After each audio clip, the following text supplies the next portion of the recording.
Hello again, I'm Shivaji and I'm helping you to learn each and every corner of C programming. In this section, we're going to talk about storage classes. Now, usually while we declare a variable within a function, we do not mention anything else apart from the data type and the variable name. But the storage class is always there. When you do not mention the storage class, by default, the storage class is taken as auto, A-U-T-O. So there are four different types of storage classes: auto, static, extern, and register. We'll get to know about each of them. Fundamentally, what a storage class does, it defines three things for a particular variable. Number one, scope. Number two, the lifetime of the variable. And number three, the initial value for the variable.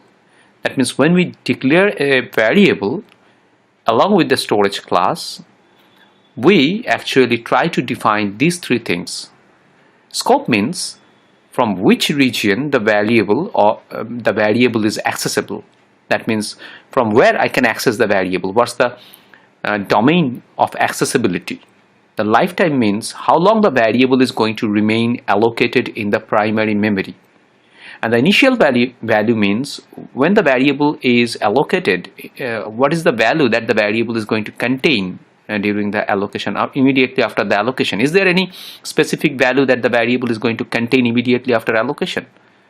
So these three things, scope, lifetime, and the initial value, is actually defined by the storage class. Let's dig deeper with the example. Now, in this example, we have declared two functions, test and test1, as you can see. Let us first go with the test. You can see that within this we have a variable named var, and I have just printed the variable immediately after declaring the variable var. And then I have incremented the value of var by 1, then I am again printing the content of var. Now I am calling the function test from main. So can you predict what's going to be the output? Here at this line, as you can see that I have mentioned the data type only, I have not mentioned anything else. When we do not mention anything, then by default the storage class of the variable is taken as auto. As I have already told you, it's actually the auto storage class. Compiler will prefix this auto with my declaration. Now the significance of auto storage class is that it's not going to initialize the variable with some predefined value. There is no fixed value that the variable is going to get during the allocation time or immediately after allocation. So that means when I'm printing the auto variable here, the var here, it could be anything. I cannot predict. I cannot be 100% sure that this is the value that the var is going to have immediately after allocation. That cannot be predicted. It could be anything. Now, here I am incrementing the value of var. That means I'm just adding 1 with the garbage value. Since we cannot predict the value, so we can term it as a garbage value. It could be anything. And then I am again printing the variable var. Let us just run this and see what happens. You can see that it's 0 and 1. So you will say that it's 0, but can you guarantee that it's going to be 0 always? If it is auto, we cannot guarantee that it's going to be 0 always. Let me just show you this anomaly. I'm calling test1. Now on calling test1, first of all, this function will be called. This is test1, and we have a variable named k. And again, k is declared as auto, as we have not mentioned any storage class with this. So compiler will declare it as auto, or you can just mention auto by yourself. It doesn't make any difference. Okay, so k will be printed, and then I'm assigning 20 to k. Then I'm printing k here again. So k will be definitely 20 here. Now on completion of the call, the control will get back here in main, and again in the next line it will call the function test. Now again the variable var will be allocated in the memory. So in this case, in the earlier case, we got 0 here while printing var. Let's see what happens this time. You can see that it's k equals to 0. It's coming from this printf, and then it's k equals to 20 here. That is from this printf. After assigning 20 to k, we are getting 20 here. Now on completing this function test1, the control gets back to main, and in the very next line, at line number 20, again we are calling this test function. So here, now when the variable var is allocated, earlier it was 0, now you can see that it's printing 20. From this printf we are getting 20. So we cannot guarantee that what is the initial value of the variable is going to be when we are declaring the variable within a function as auto. So the initial value of a variable that is having storage class as auto is undefined, unpredictable. That's why we say that it's garbage. Now, what is the scope of the auto variable? When we declare an auto variable within a function, then we cannot access the variable outside of the scope of the function. That means we have declared this variable var.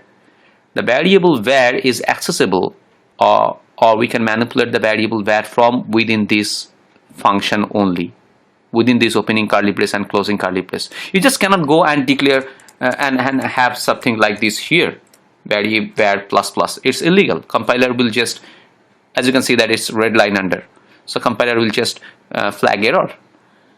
And you cannot even have this variable var here as well in main with some statements like this. That's also error. So when we declare a variable as auto variable, the scope of the variable is limited within the function only. Scope means from where we can access the variable, or from where the variable is visible or accessible. Okay, so the scope of the auto variable is local. We say that it's locally available within the function. Now the other thing, the lifetime, that's again important with the storage class. Whenever we are declaring a variable within a function as auto variable, when the function is called, then the variable is allocated, and when the function gets over, that means when the function is done, we are coming here at the closing bracket after executing all the instructions of the function, the variable gets deallocated from the memory.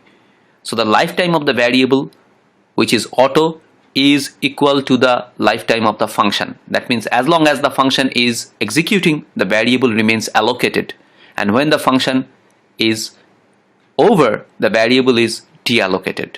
So these are the three properties of auto variable, auto storage class. That means the scope is local, the lifetime is equals to the function, and the initial value for the variable, which is auto, is undefined, garbage. One more thing that I would like to share with you at this juncture is that why the variable var is assigned with 20 this time. Is there any connection between the initialization of k with 20 and the value of this var? Is there any interconnection between that or not? Yes, there is an interconnection, and for that you need to know how the local variables are managed within the memory. Actually, the operating system creates a stack in order to manage the local variables. The allocation of local variables are done in a portion of the memory that we call the stack area of the memory. There are, broadly speaking, two parts, the stack area and the heap area. I'll be discussing about the heap area also later on when we will be having the further classes. Okay, so when we are having local variables, that means the variable declared within a function as auto, then these variables are typically allocated in the stack area of the memory. So you can just consider this as the memory, that means our RAM. Okay, so then we can just take a portion as the stack area, and what happens whenever we are calling this function test1, the operating system is allocating this variable according to the instructions generated by the compiler. K is allocated, 4 bytes will be allocated for K, so this is the area of K, 4 bytes, and the operating system put a mark here that up to this point it is allocated. So when the function is called, the variable is allocated. So that's the property of the local variable, auto variable.